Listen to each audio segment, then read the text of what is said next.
1954 সালে প্রতিষ্ঠিত হয়েছিল এবং 1956 সাল থেকে পালিত হচ্ছে। বিশ্ব শিশু দিবস শিশুদের মধ্যে সচেতনতা সৃষ্টি করতে পালিত হয়। বিশ্ব শিশু দিবস সেরা উদযাপন হলো শিশুদের তাদের অধিকার সম্পর্কে জানানো এবং ক্ষমতায়ন করা। 20 নভেম্বর 1959 সালে জাতিসংঘের সাধারণ পরিষদ শিশু অধিকার গৃহীত হয়। 1989 সালের এই দিনে জাতিসংঘের সাধারণ পরিষদ কর্তৃক শিশু অধিকার সনদ গৃহীত হয়।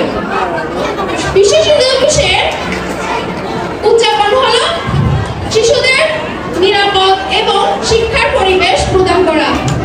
দিবসটির মাধ্যমে শিশুদের বিভিন্ন কার্যক্রমের মাধ্যমে উদযাপিত হয়। বিশ্ব শিশু দিবস 2024 থিম হলো লিসেন টু দ্য ফিউচার, অর্থাৎ ভবিষ্যতের কথা শুনুন। এই থিমটি প্রাপ্তবয়স্কদের একটি উন্নত বিশ্বের জন্য শিশুদের ধারণা শুনতে এবং আজকের কর্মে তাদের অগ্রাধিকার অন্তর্ভুক্ত করতে উৎসাহী করে। আমাদের নিশ্চিত করতে হবে আমাদের